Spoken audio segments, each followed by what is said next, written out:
They're like, Yeah.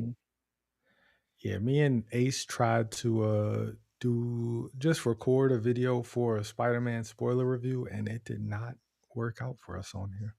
oh no. Like his audio was, it sounded like there was no noise filter on it, Okay. and like, which is weird because he never has any audio issues, and I couldn't hear him. It was just wild. It was a wild time, and we ended up canceling it, which was Damn. sad. Oh, that sucks. It Oh, that's a it hell of a does. movie to talk about. It is. It is. We I probably will do it. I need to talk about that movie with someone that enjoyed it more because as much as I love Jack, Jack hates everything or Jack He didn't dislikes enjoy most it. things. Oh, that's sad. He didn't hate it, but you know. Anyway, and that's SmackDown. Yeah, that is SmackDown. The only thing of note that I remember from SmackDown was Haku coming out and Yes. now being the elder, who I've kind of figured, but then again, it's like, man, Haku's so scary. Haku really might come in there and just Yes. really hurt people, which is Yeah. cool. It was kind of like I kind of figured he would be pulling the strings from off camera, but seeing him on camera, man, he looks good though. He Oh, does. he He still looks like does. he could definitely whoop some ass. Oh no, he probably can. He's a real, he's real. Like Yeah. Brock. Like you get into a fight with Brock on the street, Brock's kicking your ass. You get into a fight with Haku on the street, the Tongan death grip ain't no joke. He's gonna kill you.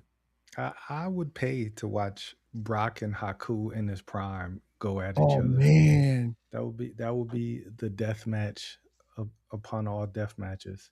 Right? Uh, but I mean, speaking of death matches, we did have a SummerSlam that included a Hell in a Cell that was not a death match It was not a by any stretch of the imagination.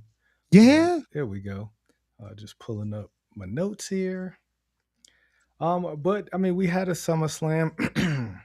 The SmackDown prior to SummerSlam wasn't the greatest go home show, and Mm-mm. I would say Triple H's regime, like during his era of being the CFO or whatever he is, the Chief Content CCO or COO, he has not done go home shows Now. like the Raw and SmackDown have had some legendary go home shows. One that sticks in my mind was Becky Lynch's Broken Face. Yep. And like that go home show of her just covered in blood, them getting ready for Survivor Series, that was a go home show. Yep. Like, you know, That made her as a character too. Like that skyrocketed her.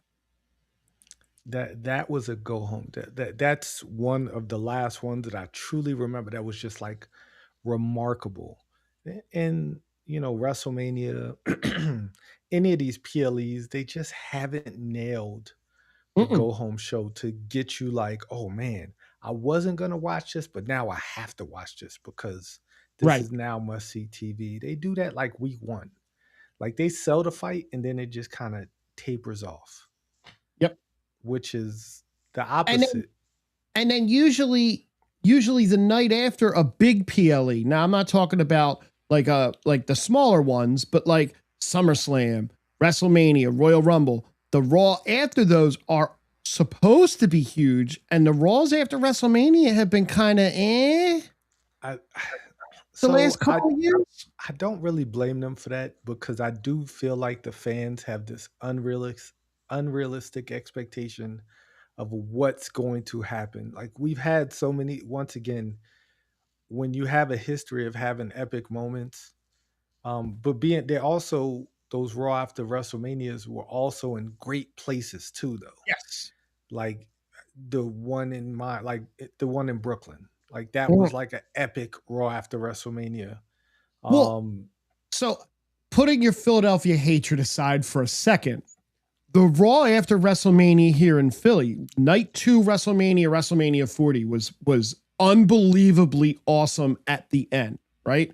So you would assume Philadelphia is a big wrestling town. They love their WWE. That the Raw after Mania would be. I mean, I bought tickets for it the day I bought the Mania tickets, thinking this is going to be great. I couldn't have been more disappointed in a Raw. And again, I was in we got into club level seats because a friend of mine was a bartender, and he texted me pass and was like, come up. So we had great seats. The stage was bad. I didn't like the stage cutout because they did that little like where that was down the aisle, and then it was like kind of a little bit in front, but they didn't have a big stage set up so they could sell more seats. And it just it wasn't a good. You had the Rock and Cody at the beginning. Cena came out and with the R-Truth and but otherwise it just was like bleh. It was not a good show. They haven't done a good Raw after Mania in a very. This one this year was not terrible, but it wasn't good. Right. Like it wasn't great. Like and once again, you're just going off of your past expectations of what you've seen. It like it's not like it's not been done before. They've done some, and it always doesn't have to be like the big surprise return or anything like that. But call ups typically like you get. I mean, it's really hard to do big time call ups these days because of how quote unquote mainstream NXT is. You know, like if you're gonna do a call up now, who you gonna call up that would really give a big pop? It wouldn't be Tony D. Like Tony D'Angelo comes up, people gonna look at him like, who is this guy? Like, I mean, I know who he is, but like the common fans might not. Right. Yeah, so it's hard for them other than getting somebody big, but like Big Cash showed up. Cool. And we'll get there. Right. Cool. Yeah. Wasn't the greatest surprise because I thought that surprise should have been saved for a different spot. But let's talk about SummerSlam. Because SummerSlam was an event. It was a good event. Yes. I wouldn't say it was a great event. I would say it was a really good event. It was a good SummerSlam. It really did feel like WrestleMania light. Like, although the stadium to me looked better than WrestleMania Stadium. Like it. So one of the problems I was seeing, and this was within my own group of friends, not with the IWC, but one of the problems I saw within my group of friends was the early start time put too much daylight because of that stadium, and then the windows at the top. There was too much daylight in there, and it didn't feel like wrestling because wrestling's at night, I was like, that's a weak argument. And then one of the other ends up like that though. Right. And then one of the other guys was complaining that it was over by like 9:30. And I'm like, but now you have your whole night. Like what, like if you wanted to start at 8:00 and end at midnight, you're going to complain that I'm up too late. If it's starting at 6:00 and it's ending at 9:30, you know, why do we want 2 more matches? Why do we want 7 matches? Like I think the time is fine where it is, because again, now I have the rest of my night. If I want to go out, if I want to go do something, I'm not stuck in the middle. After the show. Like if you want to do a recap show, you're not up to 3:00 in the morning doing a recap of what just happened. Like exactly.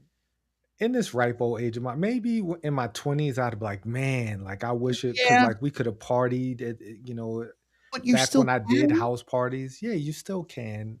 Right. I mean, I feel like people are going to complain because, in all honesty, I like when they're overseas and it comes on early. I like that because then I have the whole rest of my day, so it doesn't bother me. It bothers a lot of other people because they're so used to a routine of 8:00. My wrestling starts. It's done at 11:00 or 12:00. I mean, anything's better than boxing and UFC where the main event starts at midnight. Like right. And after you're done it, you're so exhausted, you don't want to hang out and party afterwards. And so inebriated by that time because that also is the thing. I don't even know how you realize that the fight is happening at 1:00, like when it starts at midnight or 1. So I was at Matt's for night 1 and night 2. And night 1, Matt had a bunch of people over. I wasn't invited. Go ahead. All right, cool. He did invite you, but the plane tickets were so like lights got delayed and they. So there's a bunch of people there, right? And I'll tell you a couple quick things. He had his TV outside. It looked gorgeous. It was great. I saw that. That was nice. But so when he switched from ESPN over to his laptop to go to watch it Netflix with the VPN, it didn't work right away, right? So he's got it on his laptop and it's playing on his laptop and it's not playing on TV. He's like, oh my God, what's going on? And he's checking the inputs and none of the inputs are working. And one of the guy goes, did you plug the laptop into the TV? And he goes, of course I did. And he reaches down and he grabs a cord and he traces it back. And here's the cord not plugged into the TV. Plug it into the TV. Right as we get to the main event, the laptop, he didn't plug the power into his laptop. So the big thing flashed up on the screen. Battery's low. Laptop's going to shut off. Hilarious. Rookie mistake. Hilarious. Rookie mistake. When Sol Ruka, somebody mentioned Sol Ruka, right? And talked about how, I love her moveset. And Matt goes, she kind of reminds me of Jeff Hardy. And someone goes, so what is it? Steve Ruka to you? Like what you think of Jeff Hardy when you see Sol Ruka making moves? So everybody called him Steve Ruka the rest of the night, thinking that he liked Man Ruka and not Sol Ruka. It was fun. It was a good time. Saturday night was fun. Sunday night I didn't feel like being there. The minute it was over, I jumped in the pool, got changed, and went right home. I was like, I'm out. I'm done. Done with you people. I get That's it. why I liked it early. Yeah, I don't understand. Like, I do understand because once again, just people are creatures of habit. They're used to things starting at 8 and ended at 12. I'm not that person. Like, I'm okay with it getting done early. Correct. I've already snacked enough, and now I'm ready to go to bed because I might have to work the next day. Yes. Luckily for me, I did not have to work the day after. Actually, no, I did. I did go to work the day after. I did too, but I was right home. Unfortunately. But starting off SummerSlam, let's get into the matches. It opened, and of course, just like the WrestleMania openers, you got to open with a banger. And they damn sure did. We had Liv Morgan versus Io Sky, and I thought was a great match. I really enjoyed this match. I thought they really showed out. Yeah. No, this was a really good fun match to watch. They're both really. Liv has come such a long way from where she first was. Even from a year ago, she's come a long way. And Io is the best in the world for the women. It was great. I used to call Liv Morgan Timu Alexa Bliss for the longest. I will never forget. I will never forget Liv Morgan upset Ronda Rousey in one of the worst title change matches I've ever seen. Then she defended that title against Ronda Rousey in one of the worst women's title matches I've ever seen. Like, they both looked so inept during the match. Like, it wasn't even like missed time. They just both looked confused throughout the match, and it was just clunky. And I was just like, Liv Morgan is just not it. They tried to give her run, and it just didn't work. And then she met a young man named Dominic Mysterio, and he changed her life. He did. And good for her. Like, she really showed out. She beat Io, quote unquote, clean. Of course there was shenanigans. This is Judgment Day. It's always going to be shenanigans. But those shenanigans were gone. And Liv, that final sequence of that match was incredible. Like, I thought it was great, and Io's just great. And I'll be totally honest, I don't think I ever want to see these two wrestle again because the story just wasn't there. Right. No. Chemistry wise, wrestling wise, awesome. Story wise, getting to the match, it was as a complete. Yeah, it was. What they're doing now is so much better, but we'll get there in a few minutes. Yeah, and we could sprinkle Io in there because like Io might have something to say. They're 1-1, so they're definitely gonna run it back at some point. Sure. But right now, I think we're on a better path, and the Raw just put us on a better path, and we're just doing different things, and I'm happy about that. But of course, Liv retained. She beat Io with the Oblivion. Once again, just a great closing segment. Yeah. And then we got my bathroom break match. I was like, oh, I'm going to use the bathroom. This is going to be a terrible match. You know what? I was wrong. I said that for the fourth match, and I was right. This match, I didn't start to pay attention to it right away, but let me tell you. Let me talk to you. Talk to me. Solo Sikoa is the best at being a babyface right now because he's having fun and he's able to let himself loose. And he's not cornered into this, I gotta be the Godfather and blah blah. He's having fun.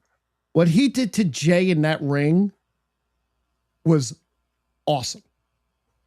That to me was the whole moment of SummerSlam. I was like, "Oh, I'm about to have a good time." Like that, I love that so much because Jay's reaction was great. Like Jay played that great. Jay, Jay sold it like he just got the worst. He got insulted in the worst way. He was just like, "I can't believe you're just doing that." And Solo was just having a great time. My biggest gripe with that match was Royce Keys. I will say, like Royce Keys is like keys on a chalkboard. Like he just his music has no pop to it. He has No, no pop. He almost saved himself on Monday if he didn't get himself killed on Monday. It just like he just doesn't. he's not resonating. No, not at all. Like he There's no comes out to connection. nothing. Yeah, They're like literally it is silent. He tries to hype people up, but once again, I've said this before. It's his theme. Like his theme is just lo-fi.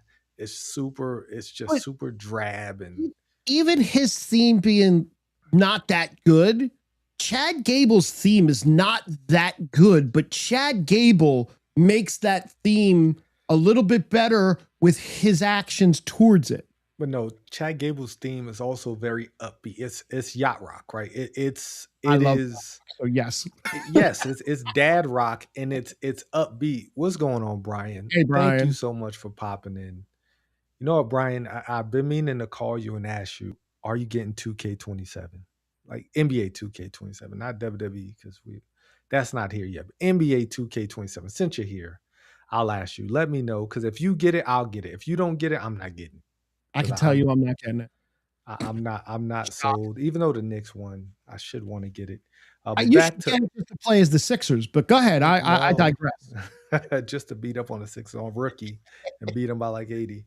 But I mean back to Royce Keys and Chad Gable. Like Chad Gable's theme is just so it's energetic. Like his Yeah. theme, it comes on, it's just very, it reminds me so much of Thunderstruck. I don't know why. Like Okay, yeah. It it does kind of have has that. that, Yeah. yes. It has Yeah. that type of vibe to it, which is a good vibe. Hold on one second. I'll take that off. Which is a good vibe. Here we go. Trying to get my framing right. But either way, it has a very good vibe to it. And Royce Keys, like his theme is just like, I'll take anything I want. Cool. Right. like, like, and he just cut. Once again, he tries to pump everybody up, and he does. Like him and Jacob had a damn good match on Monday. Like so, he can do it. He's a good wrestler. Like I've seen him have great matches in AEW. But just the personality is just not there, and he's just not resonating.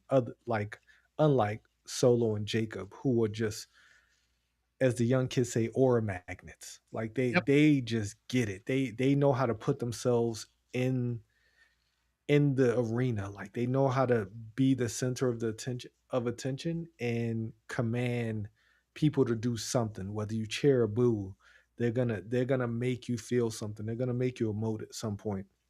Just like LA Knight. LA Knight was great in this match. You know me and my love hate for LA Knight. Um, he was solid. I mean, Jay sold the hell out of that BFT.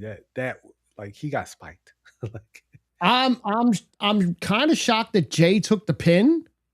But overall the match was, it was. If Solo wasn't there, that match would have just been like another. Yeah, it happened. Move on. And it yeah. almost was just that anyway. It picked up towards the middle, but it did feel like a main event of Raw. Like Yep. and like we've had a billion of those matches, the Bloodline versus Mm-hmm. pick three people on the roster, and we just set up our main event at the beginning of the show. Yep. That's kind of like what it felt like. But once again, they entertain. Like Jacob's just great. Jacob needs a new role. Jacob needs to stare at Oba Femi. We need to have a lot more motion among the superstars that's on the roster. Then we get our third match of the night, which I have I don't want to say low expectations, but they were kind of low. Gunther versus Nick Aldis. We all knew what was going to happen in this match, but damn, Nick Aldis is a big dude. Like Nick Aldis has abs. Like that suit hides a lot. But yes, you know what? A little thing I read. When I was at Matt's. I didn't hear a lot of the TV. We were in the pool. We were laughing and joking and making fun of Matt. And you know, as so you should. right. So he came out to Oasis's Morning Glory. Right? Never heard that song a day in my life, but go ahead. I know the song. It's not one of my favorite. I only know the two songs Oasis does, and the two songs that I know that are pretty popular. But I'm not a big Oasis guy. Mm-hmm. But apparently, a couple weeks back, Triple H went to Nick Aldis and said, "What song do you want to come out to? What's your fantasy song to come out to?" And he kind of hemmed and hawed. And Triple H went, "No, if you could have any song in the world, what would it be?" And he said that. And they got it really late, but they were able to get it. And I'm sure they paid out the ass because the Gallagher brothers don't give me that money. They even talk to each other? Well, they just did a concert, so maybe a little bit, but they just did a little mini tour. But the fact that he was able to come out to that, being English, and I'm sure he's big fan of theirs. That was cool. Yeah, he came out and like it was loud. Like I remember it just sounded screeching. I was like, "What the hell is this? Is this his NWA theme?" Okay, I didn't know. Right. I only know was the Wonderwalls. No, that's not them. It was called Morning Glory. That's I know, but I'm talking about Oasis, the Oasis song. Like Wonderwall. Wonderwall. That's the only one I know. Champagne Supernova is the other one. Okay, I think I may have heard that song once. If you heard it, you would go, "Oh, okay, that's who those dudes are." Yeah. No, I know who Oasis is. I know the Gallagher brothers. I just have never heard that song. Right. I don't. Working for the cover band for 25 years. Champagne Supernova was a staple of near the end of the night song. And for a long time, and to this day, I still really can't listen to it. I believe you. Yeah. We get to this match, and once again, I had low expectations, but Gunther is going to put I'll be totally honest, I was just off put by how small Gunther looked next to him. Yeah. Like Gunther's lost so much weight. He doesn't look like the intimidating, like final boss, quote unquote, that he was before. He's so slimmed down.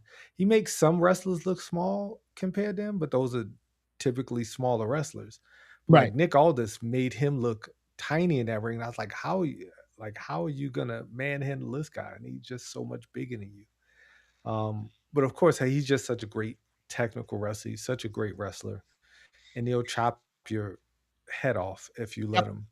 Yep. And he did exactly what I thought. He definitely was going to choke him out. It was never going to be a moment where he. It was a competitive match. It wasn't a squash. Nick got a bunch of moves in. And I like after the match, I like Mickey and the kid coming in and soaking it in, take the moment. Kid was too hype. Gunther should have been like, "Yo, you're a little too happy, little man. Your father just lost. Let me go choke you out." Like, and then apparently in a backstage segment, I don't know if it was that night. Yeah, it was after that he handed him he handed Triple H his resignation papers, and Triple H tore him up and said, "No, you're reinstated now. You're the general manager." I wonder if that'll come into play the rest of this weekend. Exactly. Who knows? Who knows? I wonder. Or maybe the SmackDown it'll come into play. Maybe. Then we get. This was my bathroom match. We get Fatal Influence versus the Bellas and Paige.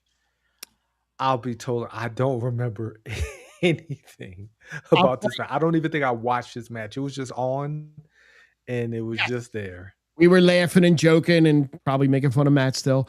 And the only thing I remember from this match was when Brie did that somersault into the steps, or was it Brie or was it one of the girls from Fatal Influence did that somersault? Oh, the cannonball into Brie on the Yes, steps. and Yes. that's where Brie hurt got hurt. Her shoulder. Really? I believe that's what they're saying is where she got hurt. Oh, I stopped paying attention after that. Right, and same here. I didn't pay attention again until the end of the match, and I wonder what's going to happen now. Man, you know what should have played at the end of that match? Well, it's the Big Show, because like Big Show, he would turn every week. Like he'd come out as a babyface and then punch somebody in the face, and that's what Nikki Bella's become. She's become a person who's like she's smiling, she's clapping hands on the way down, and like it's the Nikki hug of death. Yes, she gave that hug to Stephanie, laid her out. She gave that hug to Paige. Laid her out. How dare you take my spot, lady? You brought me to the ring, like you gave me. Now the sad thing with this is that what was supposed to happen was supposed to be Paige and AJ teaming up to take on Nikki and Brie, which is cool 15, 20 years ago. Yeah, I was about to say, yeah. But now you're probably going to get a one-on-one match. If they make it like a street fight, I think those two can have a really good match. Yeah. But if they try to make it a scientific, technical match where they're like grappling and doing, gator rolls and all types of wrestling holds, I don't like. That's just not something I'm interested in seeing. But I wouldn't mind seeing them beat the hell out of each other, because like Paige can still, like, she's okay. Nikki is okay, and it's unfortunate what happened to Brie. I really do feel bad, because I did see the end, and I was like, why is Brie not attacking her? And I saw her holding her shoulder, and I was like, oh man. And then of course the reports came in right after that, just saying that she severely injured her shoulder. That was the shortest match of night one. That was a 7.5 minute match. As it should. It's good that Fatal Influence got the win. Like they were supposed to, they need to get that win. They were supposed to get that win, and I'm glad they did. And then we had what I thought was going to be the main event, and I remember them saying like, "Oh, up next is Cody versus Punk," and I was like, "Did I fall asleep? Like, did I miss half of the night?" But I thought it was a good idea to put them on before the Hell in a Cell, because I thought the Hell in a Cell was going to be. I thought it was going to be a banger Hell in a Cell. I thought it was going to be hell. I thought that they were going to I thought Brock was going to get a forklift and lift the ring up again. Like, who? That would have been great. How you going to have a main event after Brock tears up the ring? Right. He kind of did, but Punk versus Cody. Please tell me what your thoughts are. And Brian, what were your thoughts on Punk versus Cody? Because I know you don't like either one of them guys either. I thought this match felt like it lasted 2.5 hours. This was the slow. It honestly, it was a 30-minute match, but it felt like it was 2 hours long. The entrance was cool. Yes. Okay. I really did like Cody Street Fighter entrance with the Reese Cup on top. I enjoyed that.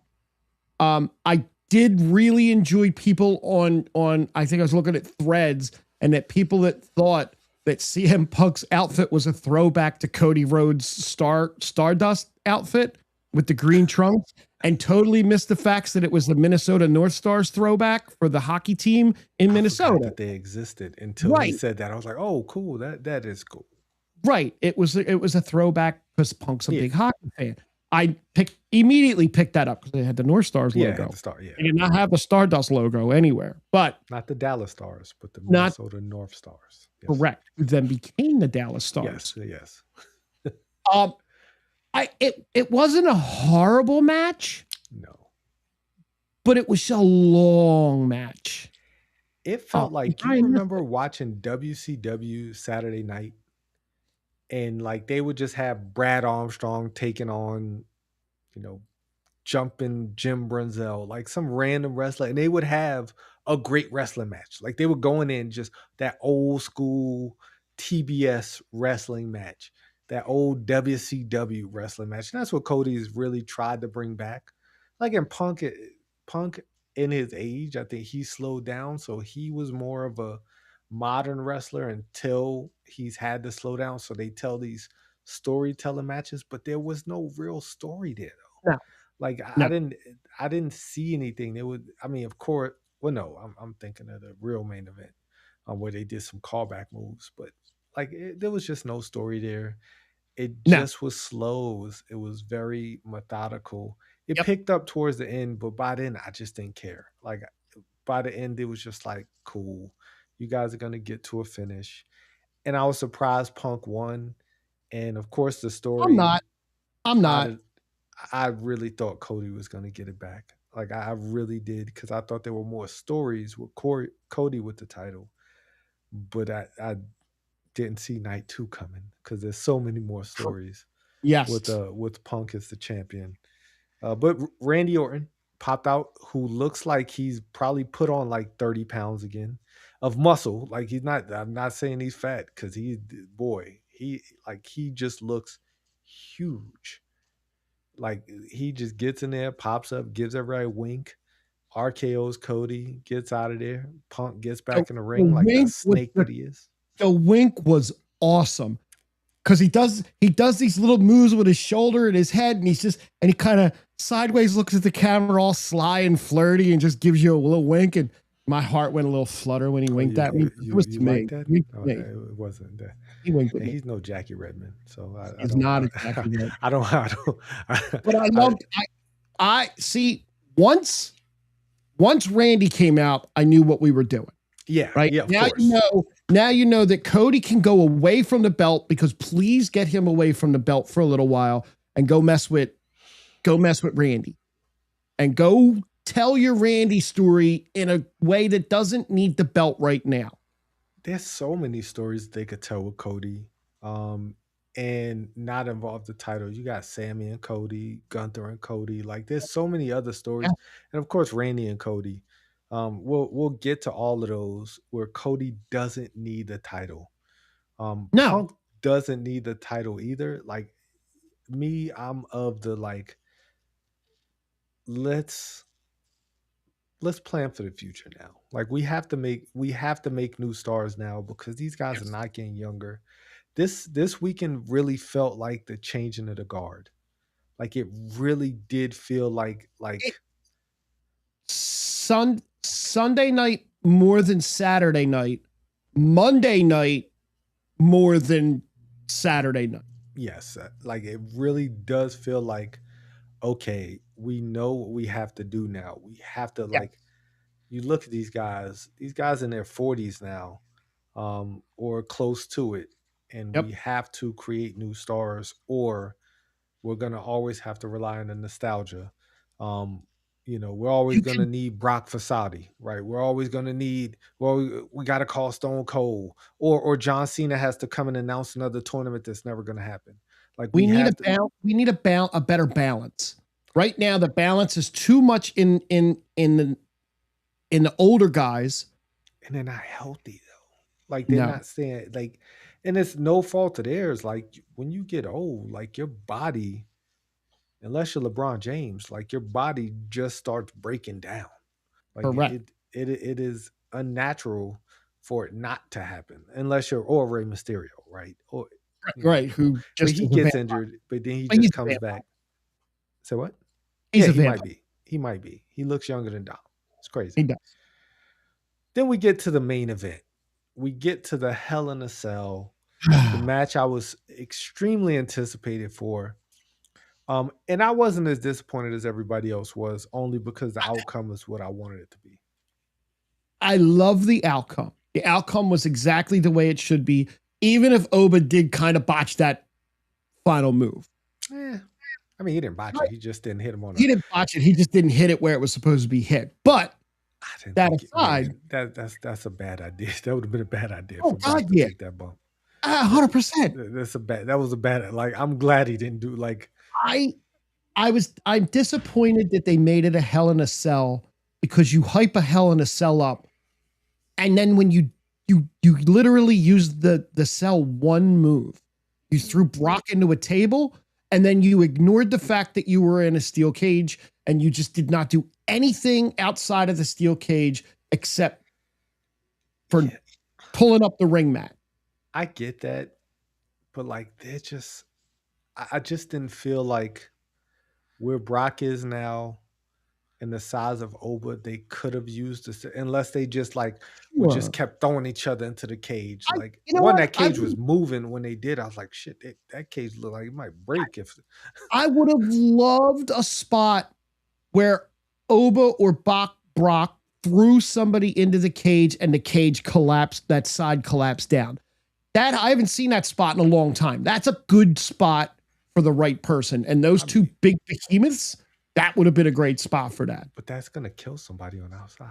Eh, They don't make enough space. they Like got I don't think insurance. they given a I don't think they gave enough room for it to do that. No, there was And there once was again, they're so big. Like my thing is like that whole when when I think it was Oba who might have went into the cage, like that whole it moved, and I was like, yeah. what the Yeah, they're that's not not small men. good. Like the But whole cell moves. I was like, what the that's I dangerous. this was a fast match. It was It just was. under 12 minutes. Um I loved the finish.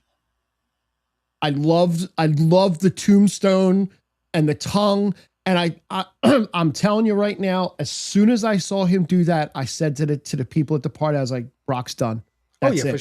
for sure. That was it. Like Yeah, right there. Well, because you never know with him, right? Like you don't know. And even after the match, that whole thing he did after the match was completely unscripted, as is course. Brock, because Yeah. Oba had no idea he was calling him back and looked confused for a minute. He didn't know what the hell to do. But what a rub he gave Oba with what he said after the match, with how he finished the match, the whole thing. I thought the match part was really well constructed. It just didn't need to be in a Hell in a Cell. Yeah.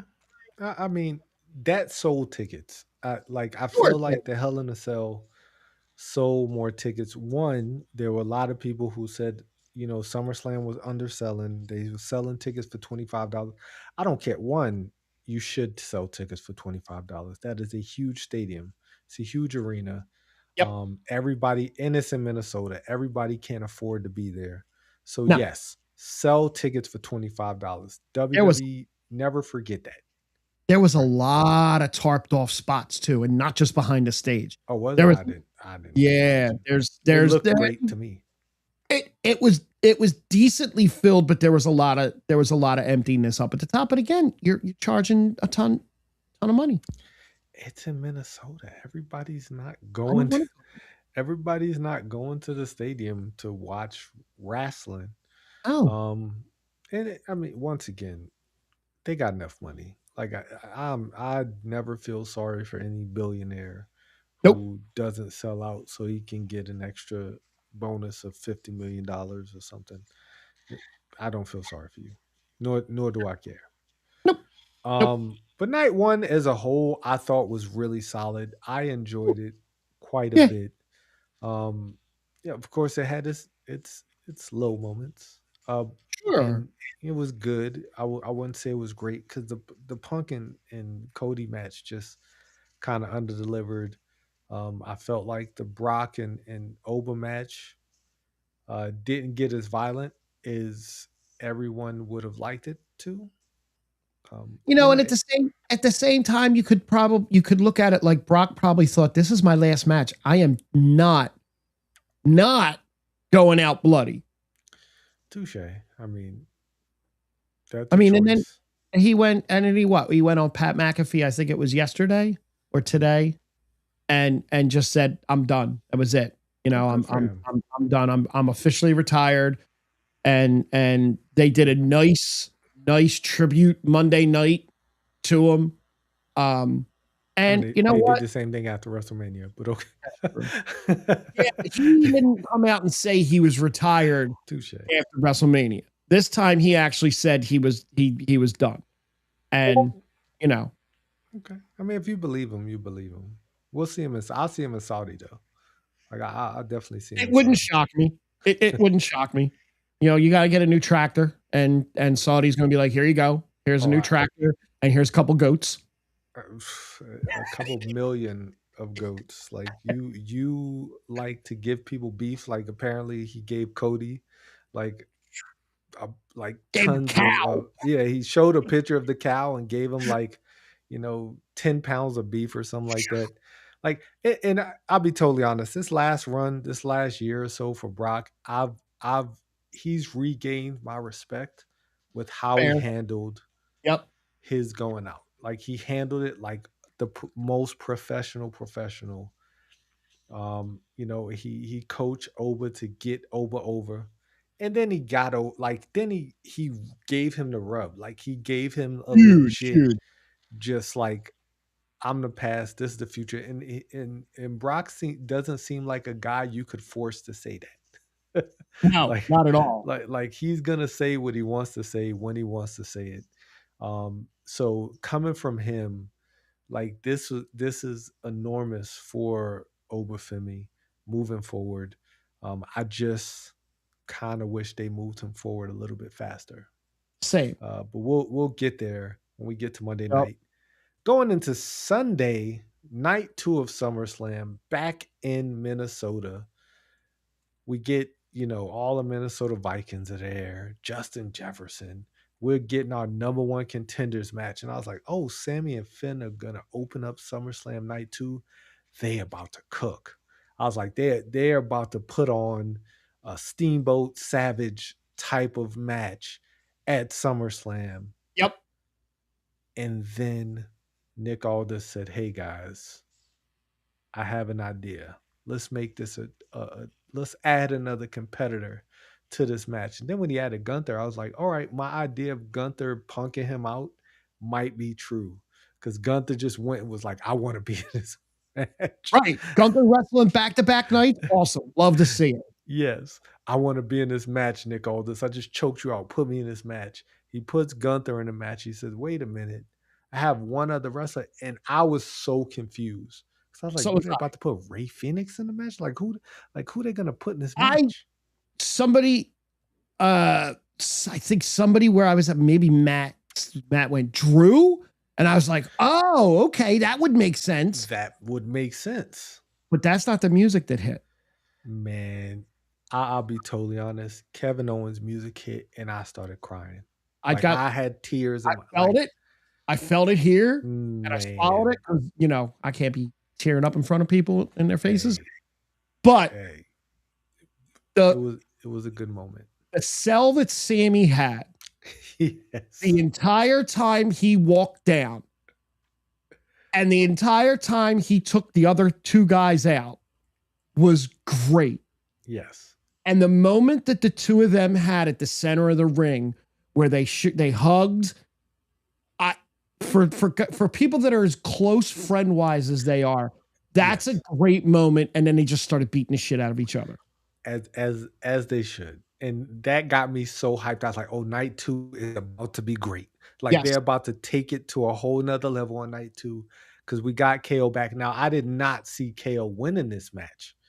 Like, I didn't think Gunther was going to win the match. I I did think that Sammy was going to pull this one out. same. Once, I of course. I thought maybe Gunther had a shot at winning. No way did I see Kevin. I thought Kevin's going to get the great pop, and then maybe Yes. Sammy's going to eliminate him. And Yes. okay, that's cool. Kevin winning was completely out of left field, and not just seeing Kevin Owens did I think the night was going to be good, but seeing Kevin win, I went, okay, maybe he's listening. Maybe Triple H is paying attention and trying to do different stuff. Let's see how the rest of this night plays out. Yes, I did feel like this SummerSlam was I guess fan service. I think that's the word I want to say. I think it was like, hey, we've been doing some radical stuff, as they say, Yep. but let's give the fans what they want. And you might be right. He didn't need to win the match, but he needed to win that match. Like coming back, I like it's easy to get lost in the shuffle when you come back if you don't win big when you first come back. Yes. Like it's I'm looking forward to Kevin Owens in his car cutting promos. Like that's what I'm looking for every Friday night. Like I watched a him, video of funny Kevin Owens moments and forgot how just amazingly like he's got real great comedic timing and just like him like freaking out at random moments and yelling at people and like I can't wait to get him back on the microphone. yes, and to obliterate CM Punk on the microphone. I can't wait for that. Like that's what I'm waiting for. Then we get our second match of the night. Kevin Owens did he did what is that called? The swanton. There you go. It's On fun. to everybody outside of the ring. That Yep. looked like that hurt because he's not a small human. He is Um, not. but Kevin Owens did win. Then we get Baron Corbin versus Trick Williams for the United States championship, and we got Little Yachty. Little Yachty showed back up. He's a SummerSlam. Um, I think it's time for him to go away and don't come back. I think so. I like, think so. like he had a good run, but he's annoying, and like Trick Williams is not that annoying heel anymore, so he doesn't really need the No, annoying mouthpiece anymore. no, he doesn't. He doesn't need that. I think Trick can handle things on his own, especially on the microphone. Well, I mean, he had a hard time handling Baron Corbin on Sunday He because did. Baron Corbin. This was not a great match by any stretch of the imagination. But it wasn't the worst match. Baron Corbin winning is great for him. Yes. I do fear that he is forever going to be a mid carder. I don't ever see him. Like, I just don't think people take him seriously enough. And him just saying, I'm here to, commit violence. That's not your thing, Baron.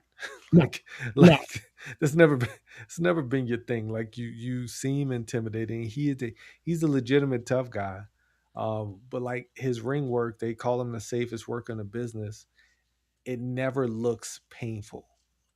Like, and that's not, he's a great wrestler, but it just never looks like he needs to be in a death match. He needs to be in a match like a real Hell in a Cell match where it just gets ugly.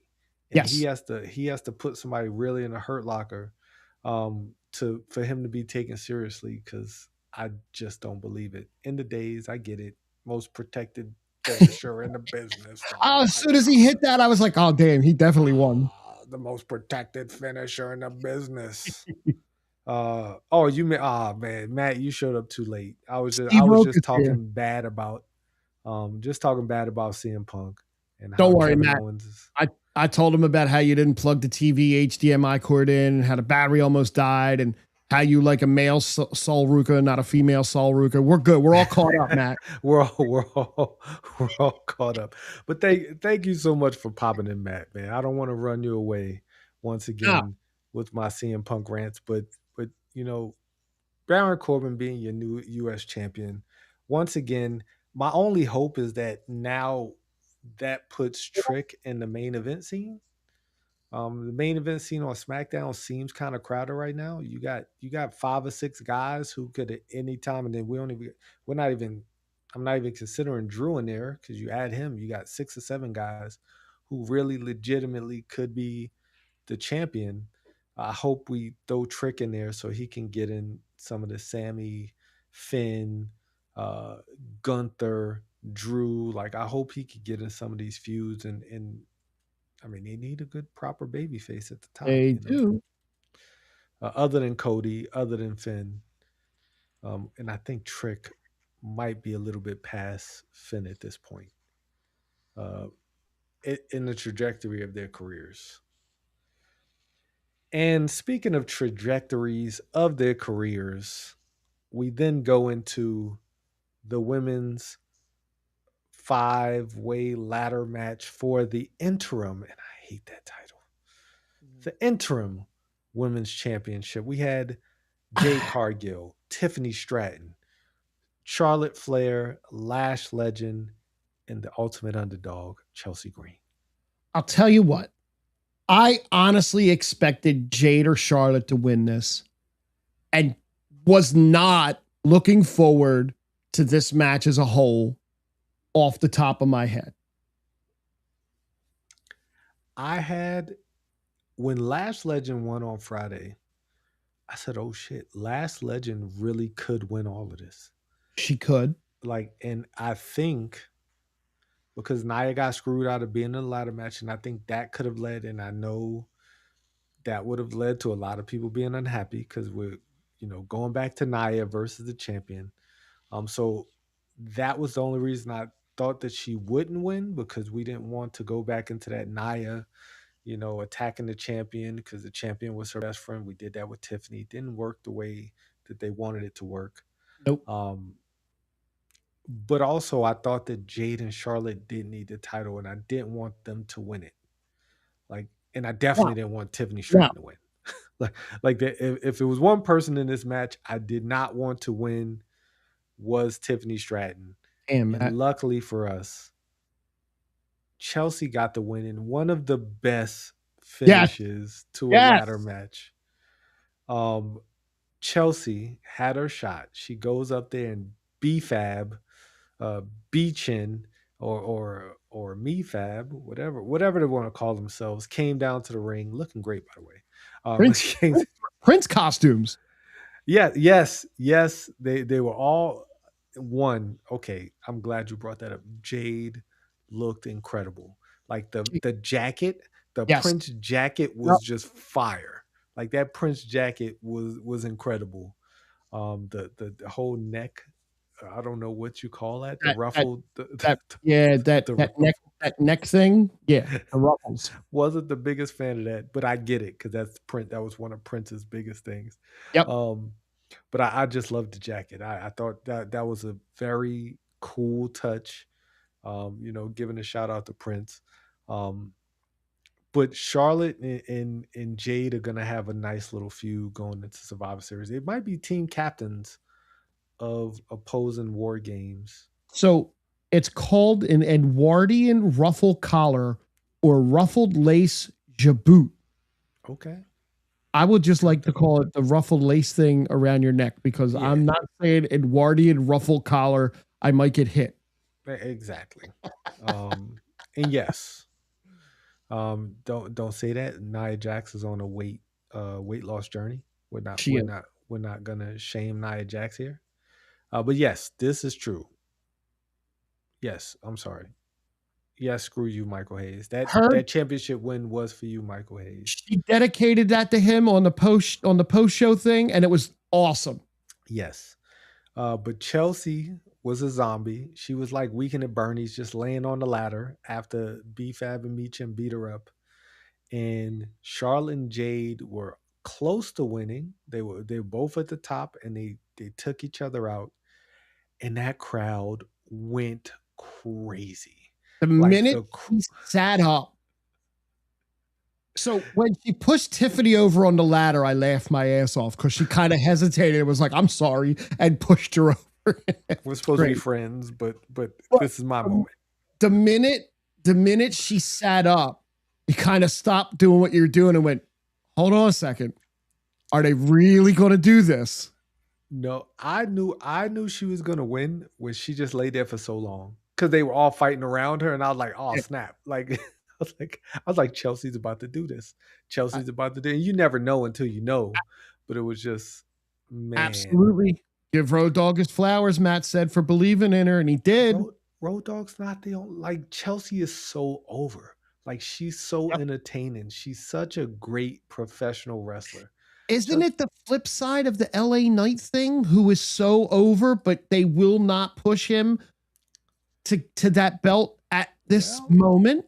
Well, At we're gonna this, get there. We gonna get there on Monday because I think we close. I think we're closer than we are away from him winning that title. I think that LA Knight is going to get a run with that title. It's gonna be a quick one, and it might be a I little don't bit know. longer than 9 days.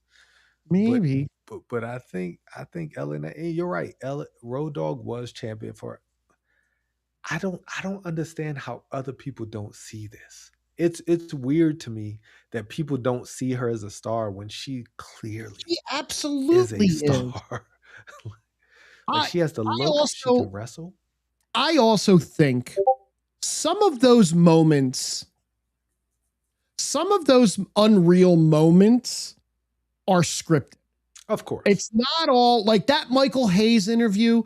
I don't believe for a second that wasn't scripted and said that way. Yes. At all.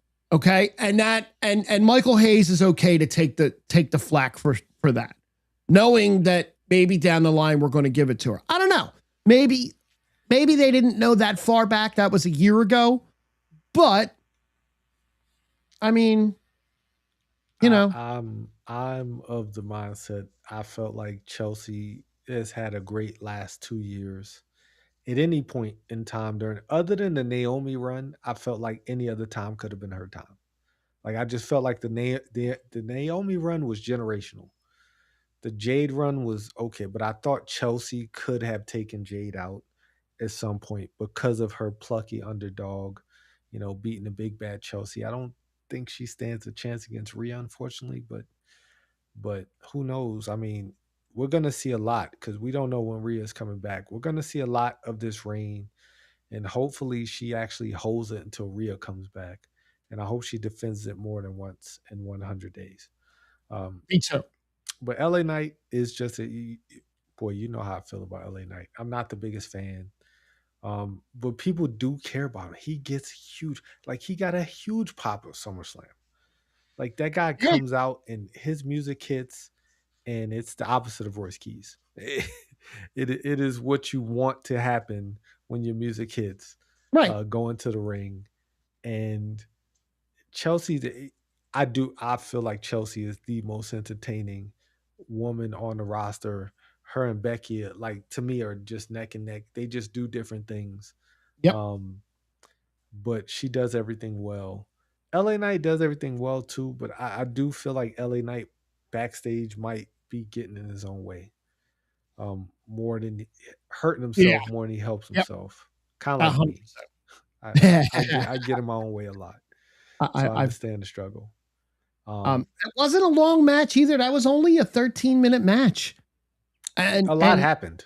A lot happened in 13 minutes. A lot happened. Like yeah. that was a very chaotic 13 minutes. Like a lot of things happened. And I just felt like they got it right. That was a great moment for Chelsea.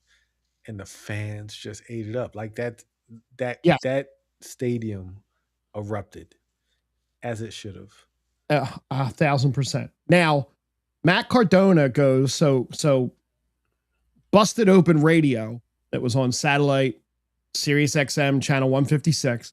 Cool. WWE bought them, or whatever they did, that is now WWE Radio. Okay. Yes.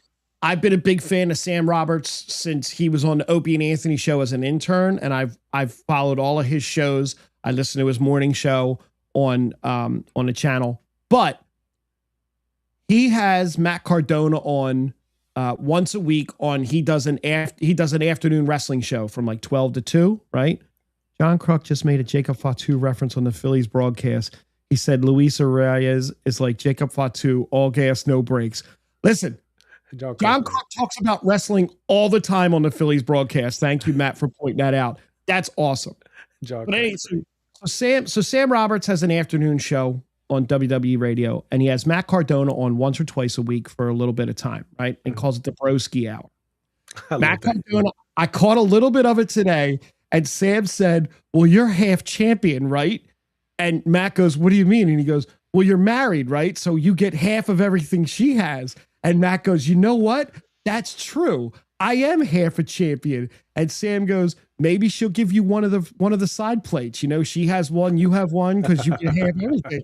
And Matt goes, I'll happily take a side plate. And he's like, let me talk to her about it. Just a fun little interaction. Hilarious. Matt Cardona, good for them. Like, good for that family.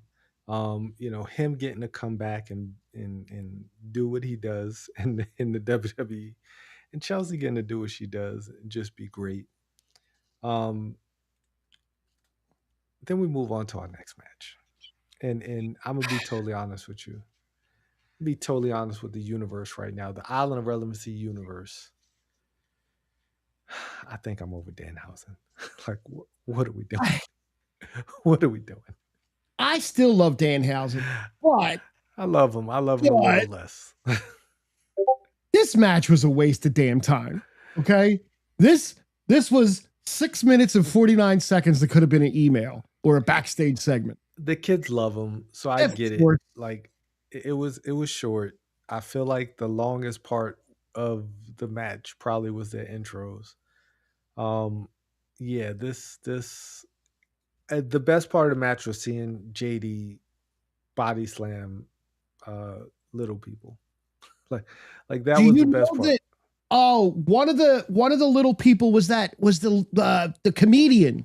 Yes, Brad Williams. Brad Williams, who definitely does not have any love for Peter Dinklage whatsoever. I've heard, and I'm pretty sure he's the one who got slammed really hard.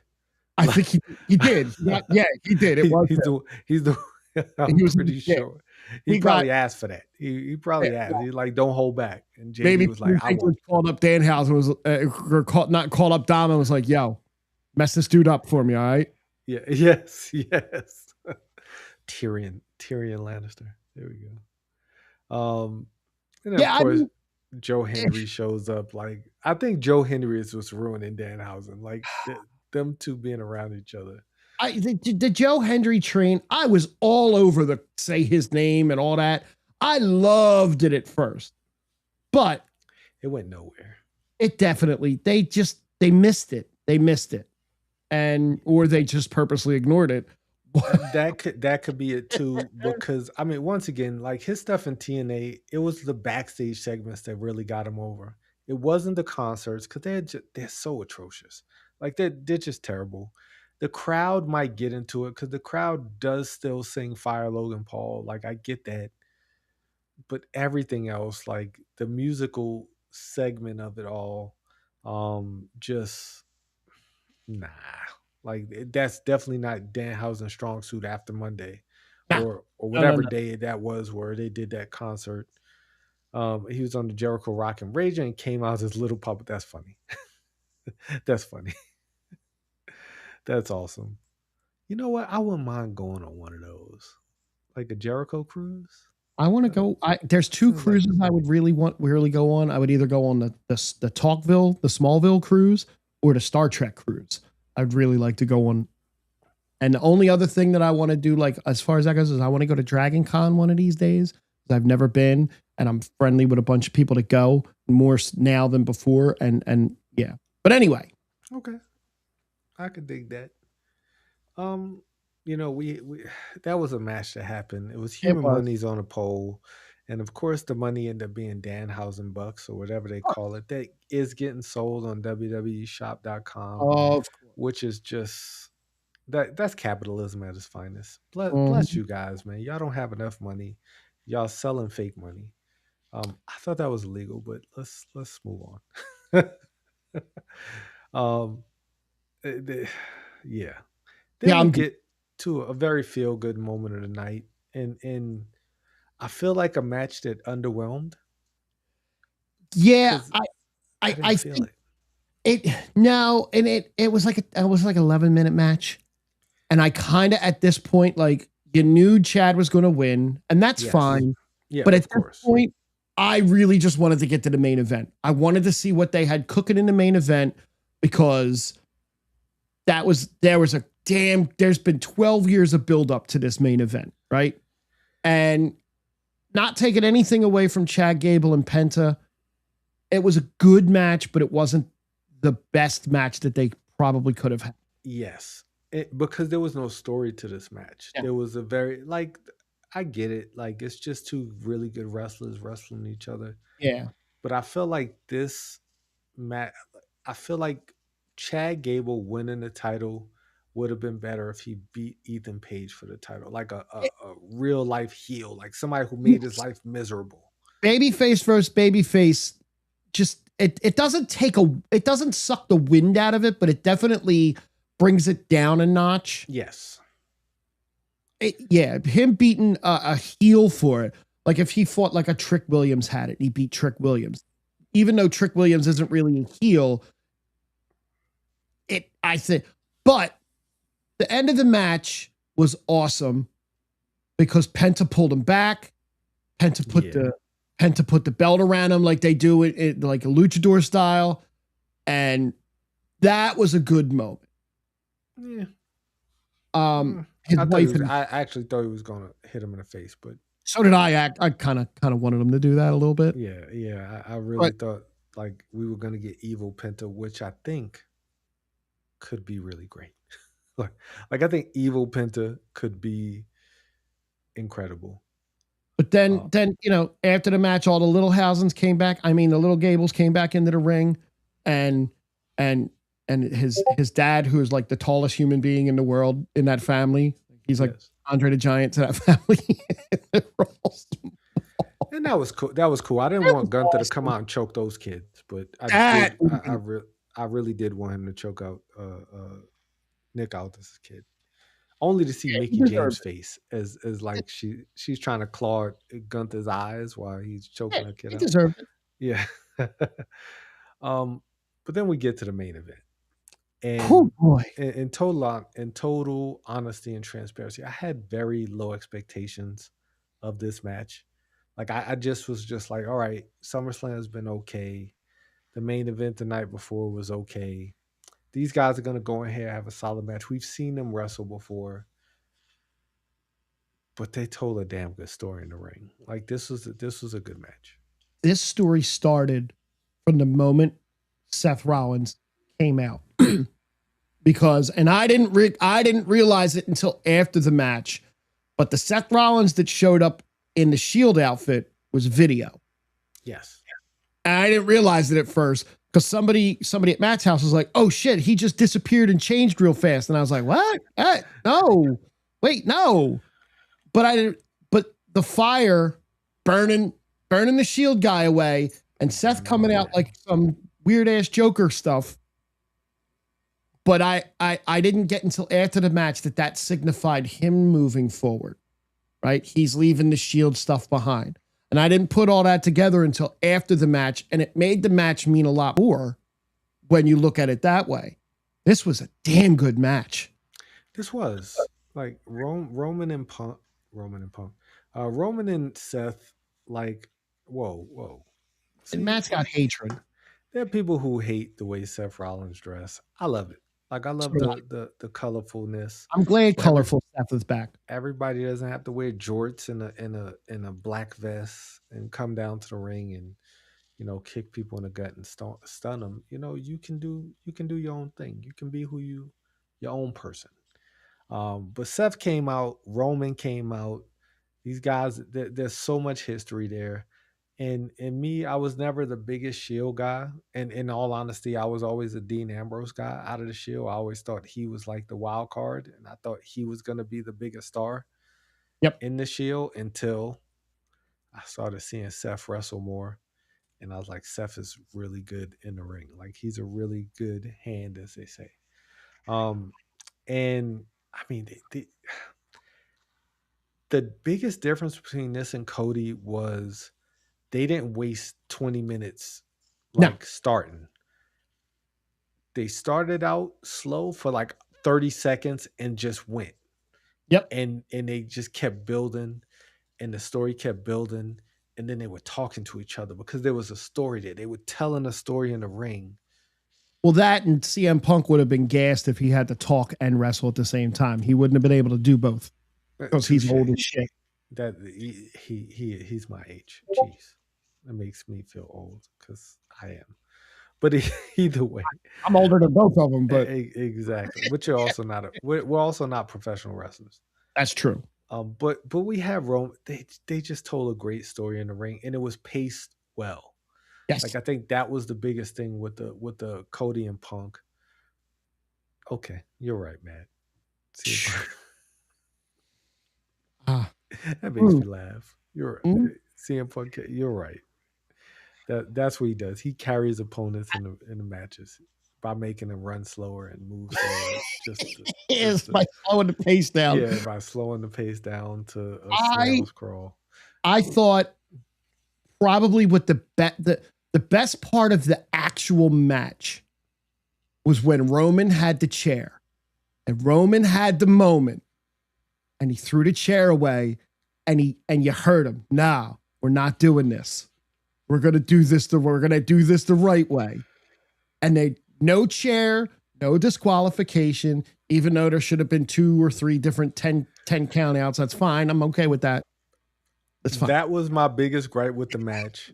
It's a stupid wrestling thing, but okay. If both of us are outside the ring and I get back inside the ring, you don't stop the count for the person who's still outside the ring. And they did that. Always been a thing. Like they did. No, but not restarting the count when I roll in and roll back out. Like there was a point where I can't remember who was outside, but the dude rolled in the ring and the ref just stopped counting. He was just like, "Oh, you're back in the ring, so I'm just gonna stop counting." While he's out there after he got put through a table. That didn't make any sense to me. That's a very small nitpick that didn't take it out of the match. I just thought it was dumb. I think in the Cody Punk match, they did the same thing, but I don't remember which one of them it was Raw. I think it was Punk was rolling into the ring and saying, "Stop counting us out, don't count," and then would roll out of the ring and they would go back and fight outside and they would go back. That match. Maybe it was that match. I just remember that specifically where it was just like they were counting and Right. This match, when they were out fighting in the crowd, the ref just stopped. The ref was just like, I think the ref went out there with them. At one point, yeah. But the ref was just like, whatever. But Roman not using the chair, like that was such a well-crafted story where he didn't want to use the chair. He wanted to end it. And he ended it. And then the post-match was so well done for Roman to hold his fist out and the mask to get thrown in to symbolize Dean Ambrose and Seth to come in and for them to just like end it.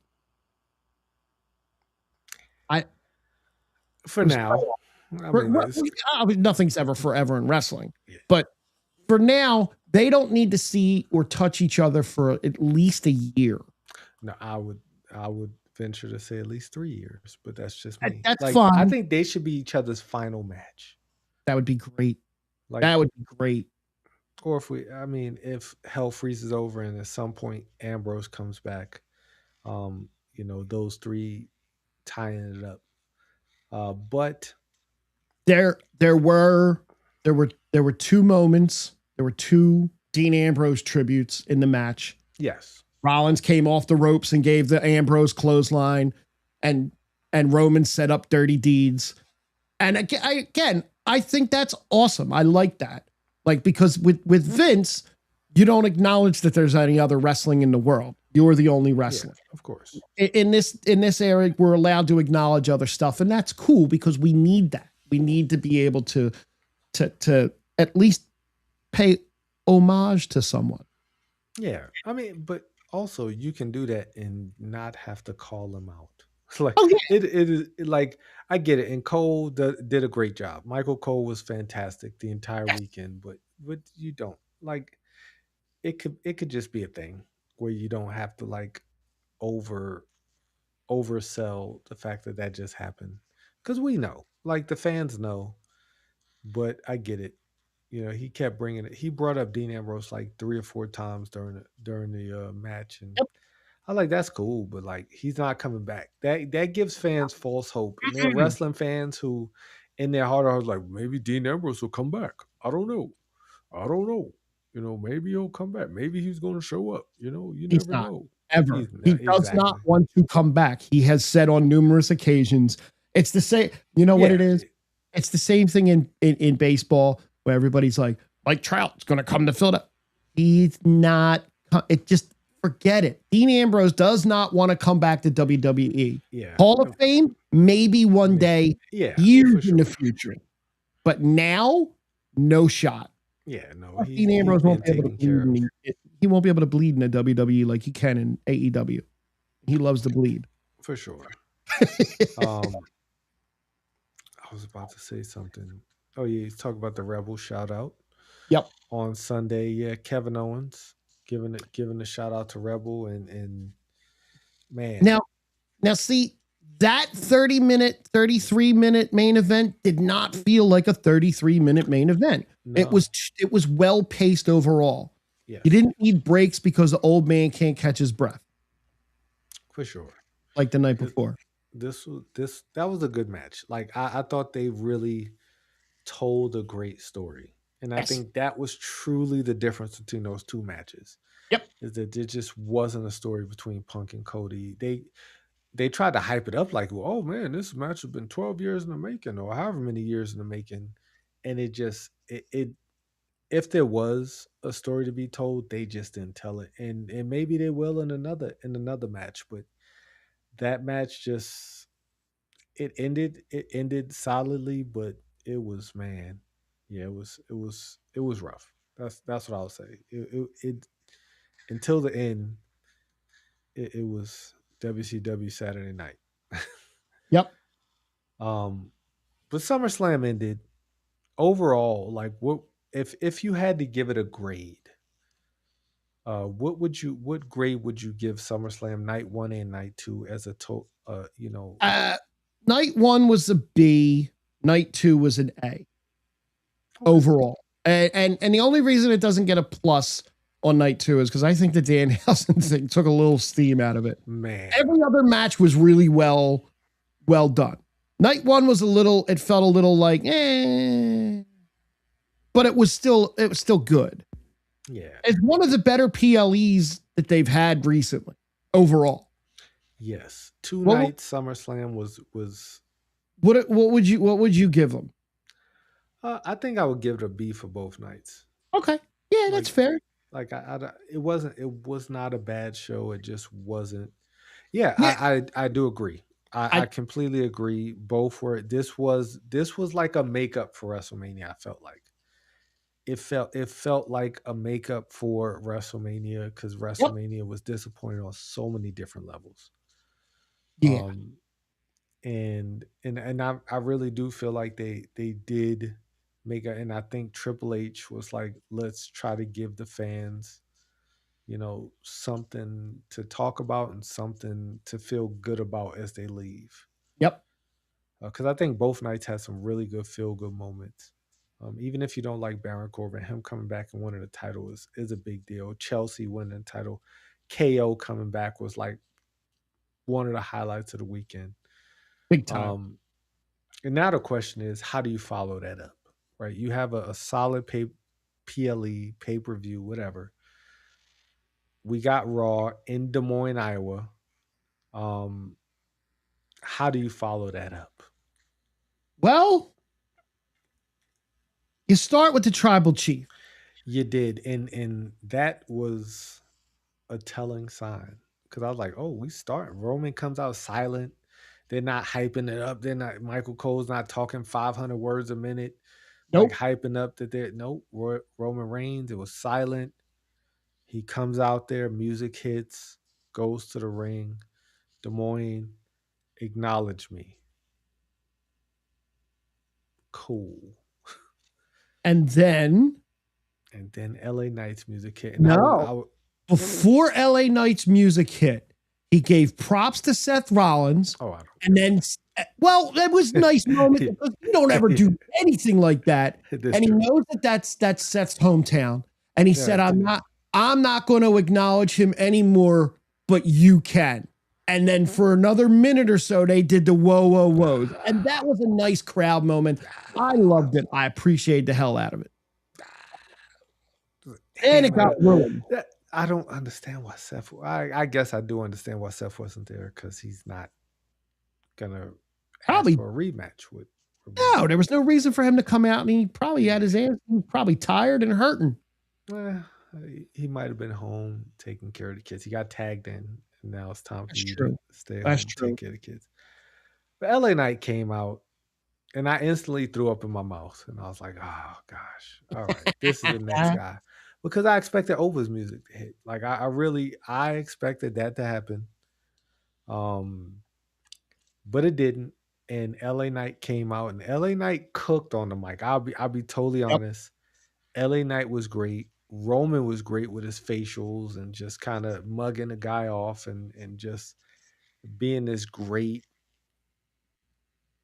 I don't want to call him a heel because he's not, but at the same time, he's not a good guy. He's not the last real good guy. He's not Sami Zayn. He's the tribal chief. He kind of walks to the beat of his own drum. But I thought this interaction was great. The Bravo Romeo something when he did that. I thought that was funny. He almost broke Roman. Because at first, one, he did it a little too long, but at the same time, the payoff was funny. Like Now, what's funny about that is I was on the way back from hockey, right? And thank you to WWE Radio for simulcasting Raw on the radio. So I got to hear that whole thing, and then I watched it later, but I got to hear the whole thing in the car, which I never get to do. That's cool. That's cool. I usually just put my phone on and watch it if I'm driving. I would Well, never not watch it. Not watch it, Right. but listen to it. No, I got you.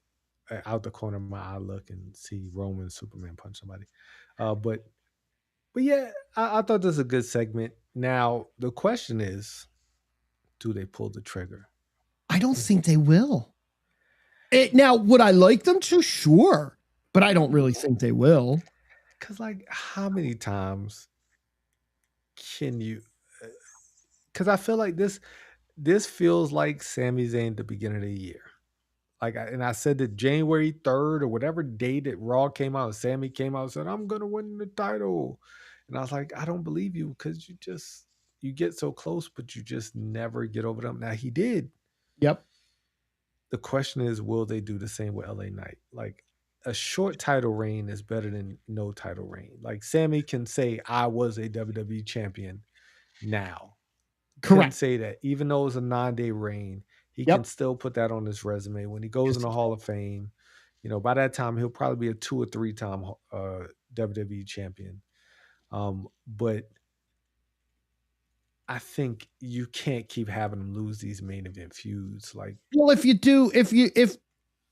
he loses this one, I don't think they're ever going to give it to him again. But again,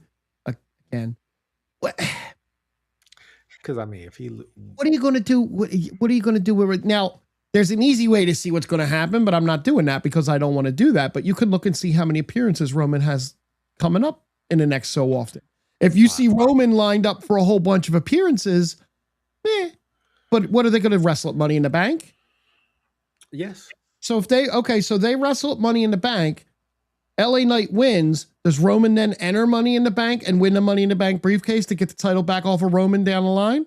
No, I mean, he don't have to do that.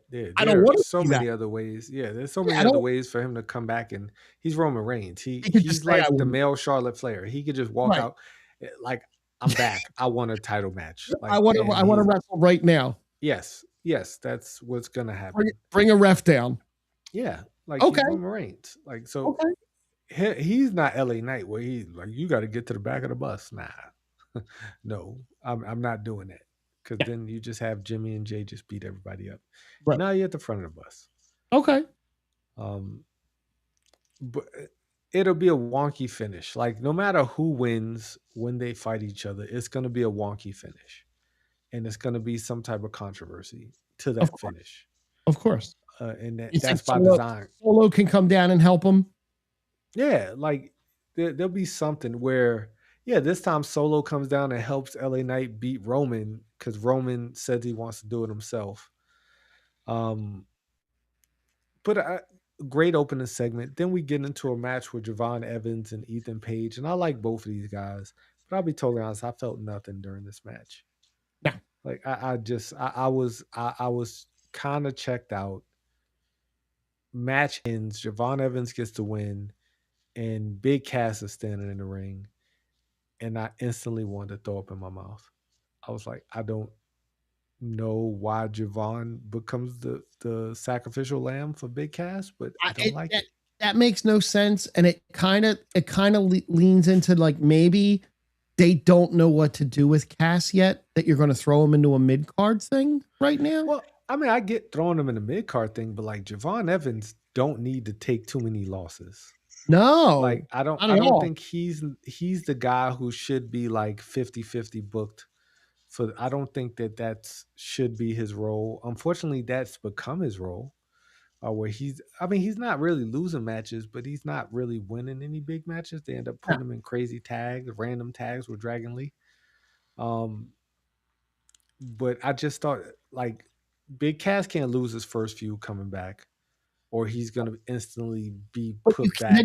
then you can't throw him in with a Javon Evans because you don't want Javon Evans to take that loss because now Well, you're stopping his momentum well, cold. Javon is about to take that loss because I Probably. don't think that they're going to have Big Cass lose his first feud back.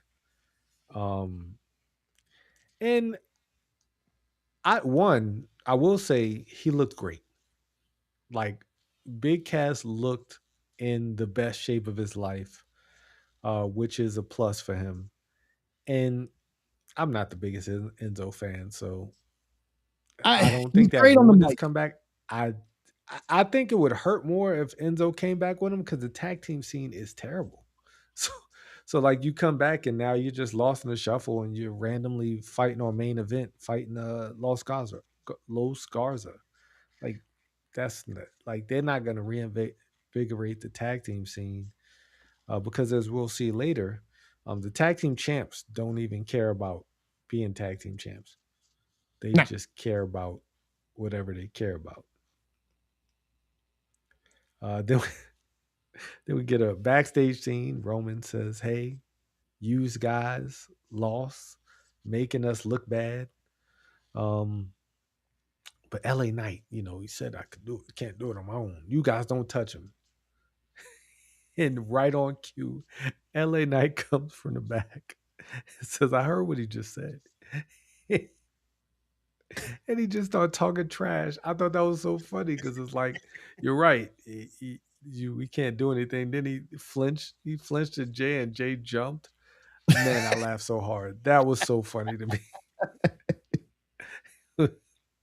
Like that led me to believe that one, I do think that like LA Knight's kind of been on a tear the last Mhm. month or so on the mic and in the ring. So there's a chance, there's a chance that, I mean, Roman Reigns is a genetic freak. So LA Knight might have a 12.2% chance of beating him. Um, but you're right. I'm not a certified G or bona fide stud. You can't teach what they have. And, I'm an old dog, so I can't be taught new tricks. And yes, I don't think I'm a cup of haters. I don't think I'm a cup of hater. I'm not a I, cup of anything. I did. I do miss them though. That was a good run. They had a great run. they, they had a good like Enzo on the mic, Cash just being Cash. He's 7 foot tall. You can't teach that. That was a good run. If the tag team scene was in better shape, I would love to see them come back. But the tag team scene is it's just it's sad right now. Like it really is. It is. Cause like they gonna I mean they could come back and beat um those guys who have the titles. Sure. I don't even want to call them the Vision because they're not my Eh, Vision. I don't know what the hell they are. Then we get who? What do we get after that? Oh, then we get Royce Keys comes back out there because after Roman said that Royce Keys not your family, handle it. Royce Keys, I guess, hears that backstage because he's watching the TV or watching on his phone, and like Solo's like, "Nah, we ain't family, and I'm gonna kill you tonight in a street fight." And he meant it. He did. he he He he did. meant that. He meant that shit. He was like, "Nah, I'm gonna handle you tonight in the street fight." And I was like, "Damn." So like that's one thing Jacob does well, them damn street fights, because his street fights are violent. Like he's Jacob gonna don't put you play through around. something. Yeah, No, no, he Jacob don't. don't play around. And that's the ferocities that Royce Key should have. That would Yes, make him connect better. yes, yes. He just, I mean, it guy's huge, man, but he just, Yeah. No. nah. Um there was a little Liv Morgan and Sol Ruka back and forth to set up a match. Was there? Did I miss that? Yeah. Well, it was set up a match with Sol Ruka and Roxanne. There was a Huh. little backstage promo, or I don't remember. It might have been in the ring, but it set up Ruka and Roxanne, right? And I love it. Get Roxanne on TV. Absolutely. Um, Which and which was a quick match. yes, Um, uh, Shenanigans. Of course, shenanigans happen. Uh, And Sal Ruka won by a disqualification. But that led to probably the best promo of the night. eh, touche. Oh, I mean, come on. The man came back. The man came back around. Saul Ruka, like this poor Saul Ruka. Like, I don't think her run is going the way people thought it was gonna go. No. Um, she's athletically gifted, but I think 5 years from now we'll look back on this and like, damn, she just needed more time in NXT because I don't think she needs more time in NXT. I just think she needs more time to get it on the main roster. Little seasoning. Yeah, like I think she needs more time to get it. Kind of like Lyra Valkyria. Like I Yeah. think she's getting it now. Like I think she understands character work. Like you could be great and have moves and it could all look choreographed and it could be great. Soul Snatch is great. But like when it's over choreographed and you have Yeah. nothing else behind it and then you miss it a few Oh, yeah. times, like that's when it gets a little murky. Um but yeah, the Judgment Day beats up Soul Ruka, and then out of nowhere, the man's music hit, and I said, "Damn, we are about to cook." She walks in the ring like just a badass. Judgment Day staring her down. I love that Raquel Rodriguez has the barbed wire around the IC title. Like that's fucking awesome.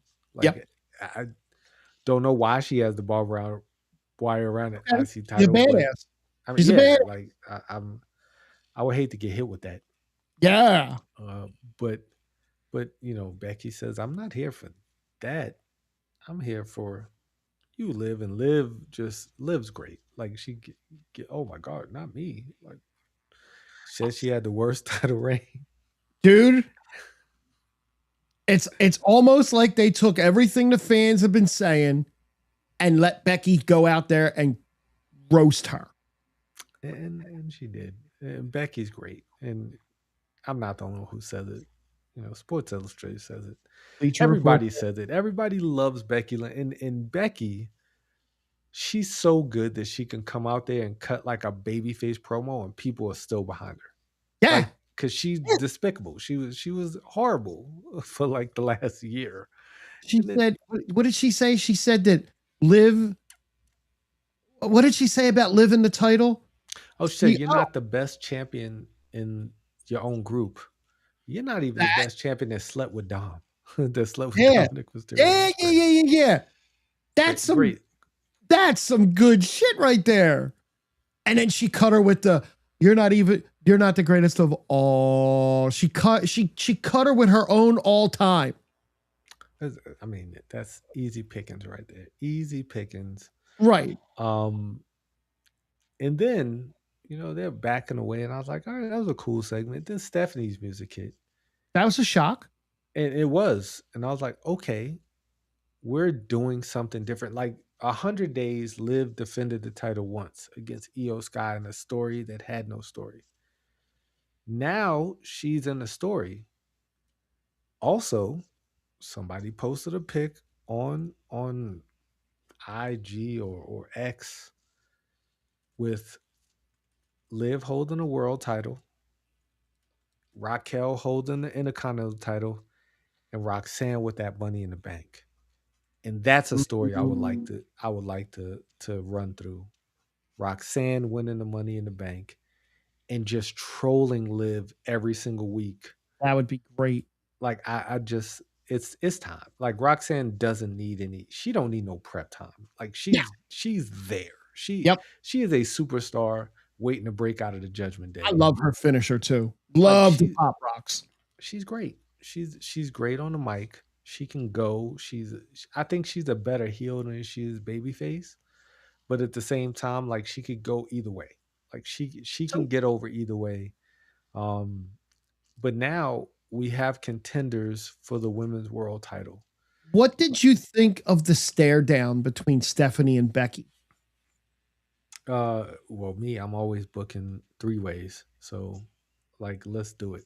Liv versus Becky Okay, versus that's Stephanie. a different that's different than what I thought originally when you said that. Touche. That's the same. Either way, I would like to book either way, I'm okay with it. I'll I would watch like either to, one. I would like to book that too. I'll watch either one. I It know, doesn't matter.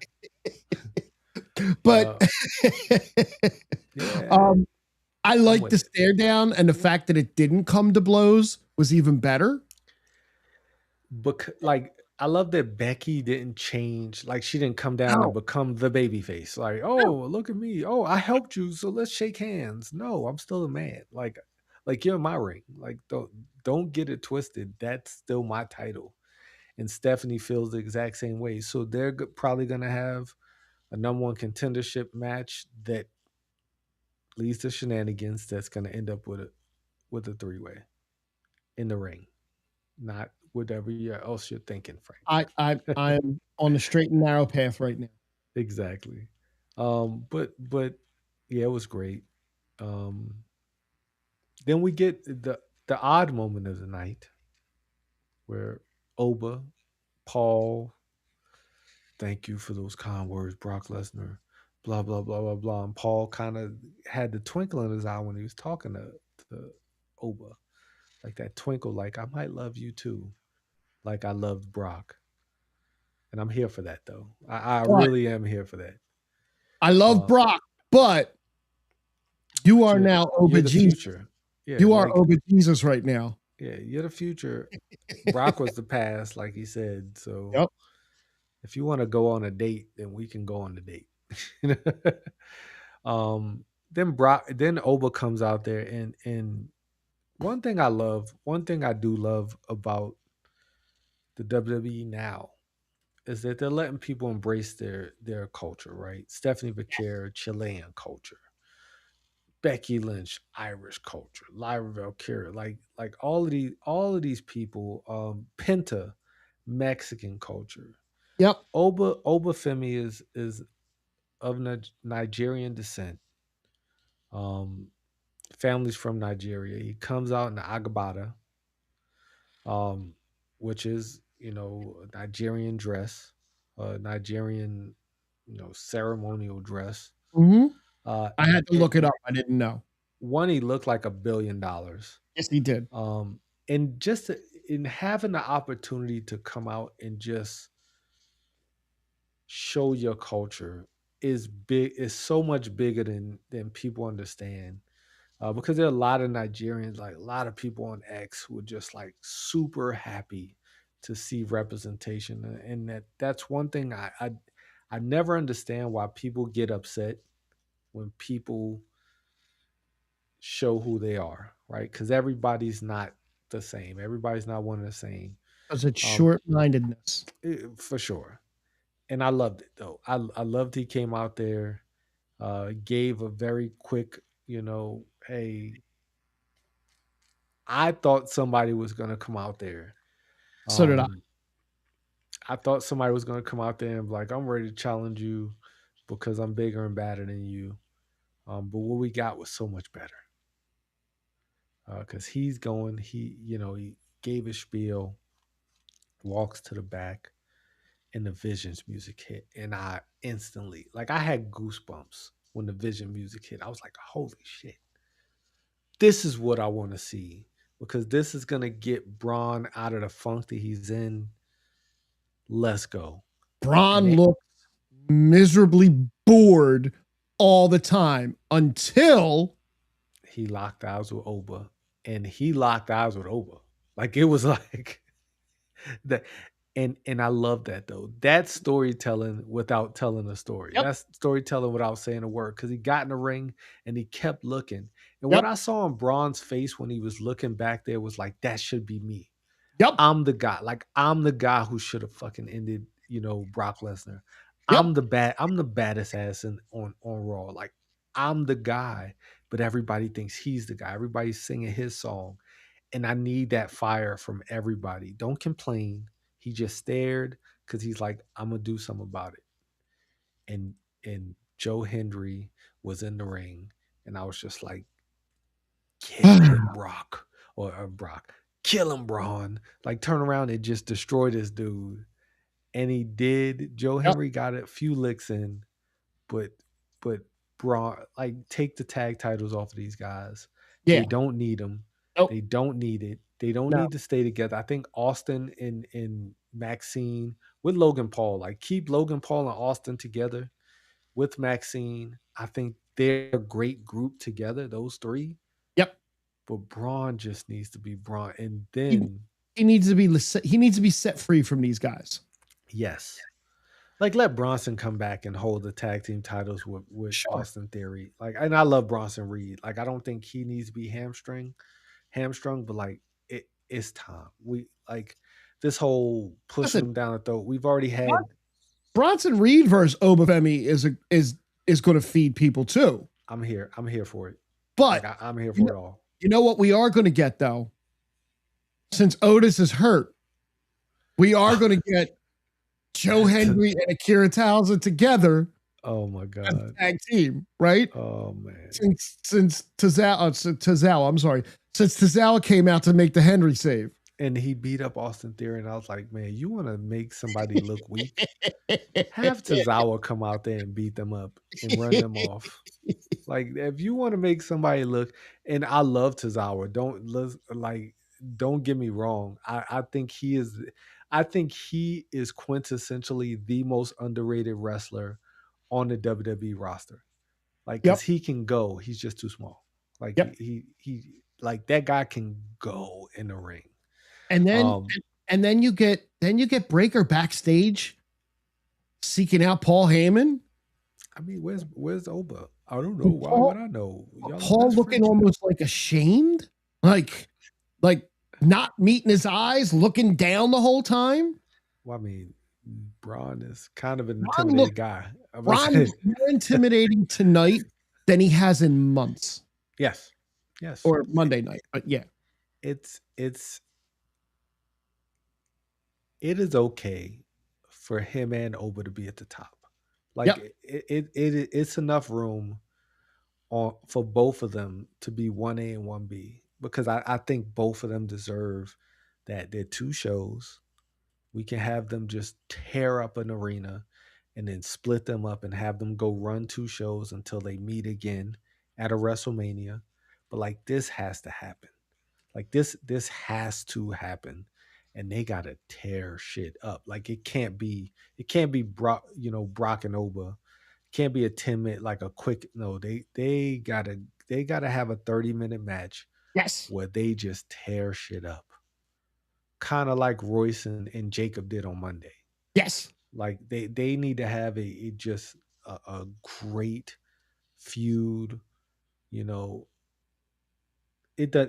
To me, honestly, it don't even matter who comes on top between those two, because I think both of them, they both can stand to lose, and they both need the win. So yep, that's the best kind of feud, because you don't know who's gonna win. I kind of have a feeling Oba is gonna win, because right now Oba has the rocket just completely stuck to his back. yep, Um, but if Braun can look good even in losses, or even in a loss, or if Oba can look good in losses or even in a loss, mm-hmm. nobody loses in this feud, and the Yeah, world just rejoices, because we got a fresh feud with two just horses. yes. Like, they can't fuck this up. Like, this has to be done completely right. Then we had Chad Gable come out to the ring. Cool. That led to a match with Dominic and JD. Cool. Great. And Penta. Penta came out. Congratulating out. One, Penta got that tough leather jacket. That leather jacket is dope. Yeah. But I mean, the match happened. Cool. Great. Great. Dom tried to hit him Cool. with a hammer. Gable stopped it. Cool. Then we get to our main event. Not the biggest fan of Royce Keys' music or his presentation right now, his lack of motion in the WWE. Not a big fan of how they've been treating Jacob Fatu over the last few weeks. These two MFers went out there and tore shit up. Yes, they did.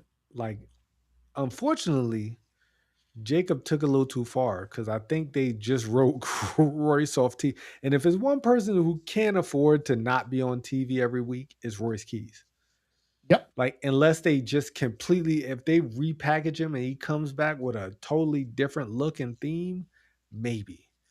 But like, if in 3 weeks or a month from now he just pops up and his music hits as Jacob's in the ring, he's gonna get nothing. Like them writing him off because there was apparently footage of him getting taken out on a stretcher, had the neck thing on, and it's like he better show up next week on Monday night. He better show up and like I'm superhuman. I took that ass whipping and I came back and I beat you up now. That'll get him more over than being gone for a month because he got taken out by Jacob. Yeah. But I mean, great main event. I thought the main event wrapped up a really, really good Raw because like it just felt different. Like the It whole did. It show felt like they felt listened different. to us. It felt like they listened to the people a little bit more, right? Yes. So like there was more stuff that we wanted to see and we got to see that. And then the tag at the end, right? When Roman came out and gave Jacob the fingers up and then went into the back and there's Rey Mysterio and says, I want to run, I'm general manager of AAA. I want to run something by you. And Roman's like, all right. I was so intrigued. Are you still intrigued after what it comes out to be? Good. Yes. The video came out. Rey Mysterio made an announcement and said that there's going to be a tournament held over Raw, SmackDown, and AAA wrestlers on who's going to face Roman at Raw in Mexico. Right? I believe I'm so intrigued to see who's going to face Raw in Mexico because if it's who I think it is. Who? Is it going to be a AAA guy? Yes. Okay. It makes sense. Kinda. Yeah. Dominic Mysterio. No. No. That's a great. That'll be a great option. El Grande Americano. Okay. I think that he could win that thing and then go on Raw because the fans know who he is. He's gonna be super over in Mexico. Like then Raw gets to see how over he is in Mexico. Yep. And I think him and Raw, he's not gonna win. Like I'm not gonna get out there and say he's gonna win. But who knows? It's in Mexico City.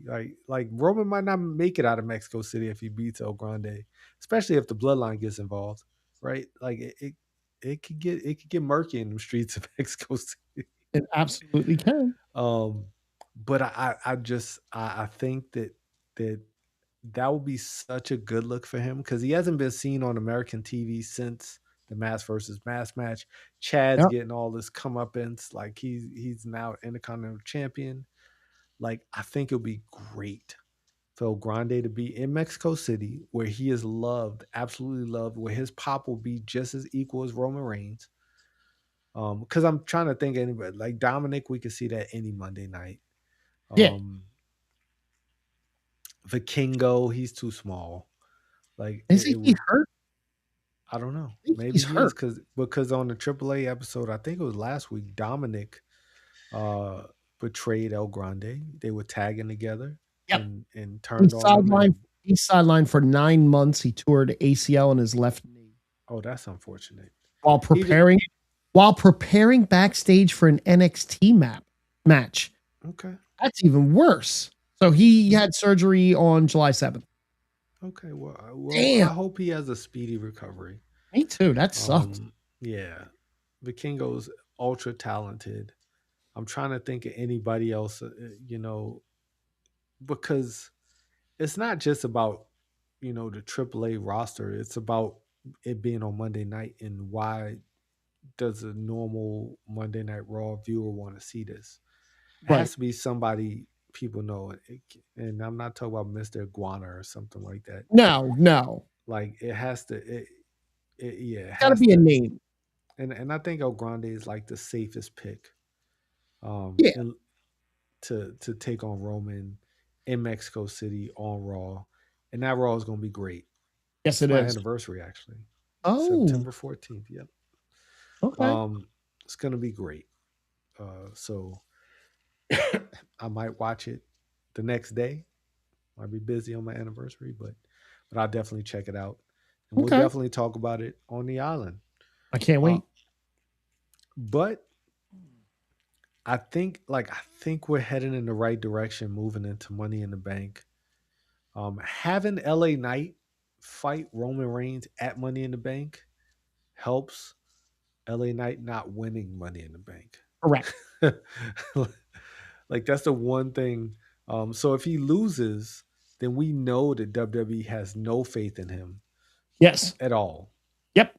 Like so it's like we know like we're putting you in this spot because Sammy's been in that spot a few times where it's like we're gonna put you against the champ on the Royal Rumble, so you can't win the Royal. Like, and you, I don't know, because if LA Knight doesn't win the Money in the Bank, he damn sure ain't gonna win the Royal Rumble.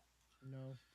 Like, Nope. I think there's like slim to no chance that either Braun Breaker or Oba Femi wins the Royal Rumble.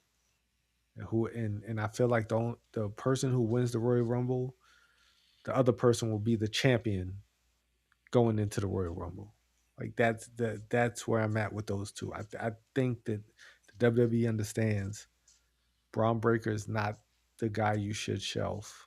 He was injured, I get it, but I think that they turned the corner. Like he's about to be back. We just gotta get rid of that dead weight, call Austin Theory, and I never call Maxine dead weight because boy, No. boy, Maxine, yeah. On that note, go ahead and cue up the music. Thank you so much, Brian, for popping in. Thank Thank you you. so much, Matt, for coming in and Thank you, just Steve Booker. spreading that yeah, spreading that CM Punk love and And the you know what, Nianjack Matt? hate. I do love the bird lady. I like homeless bird lady more than I like the other bird lady. Oh, I'm a fan. I'm a fan of the homeless I bird love lady. homeless bird lady. She looks like she smells. I can fix her. Yeah, I yeah. can save her. Speaking of smells, have you watched the show Furious? No, I don't You think gotta. so. It's on Hulu. Okay. Look it up. It's Okay. only 4 episodes in. I should have waited till it was done. But Furious on Hulu. Very interesting. It was about a Okay. lady who smelled, but Oh, I digress. okay. No, but it's actually a really good show. And on that note, of course, I didn't cue the music up because I'm always slow. We'll catch you next week. Same bat time, same bat channel. Hopefully, we get a great SmackDown coming out of SummerSlam because there are a lot Fingers of crossed. stories coming out of SummerSlam. We'll catch y'all next week on the Island of Relevancy. Bye.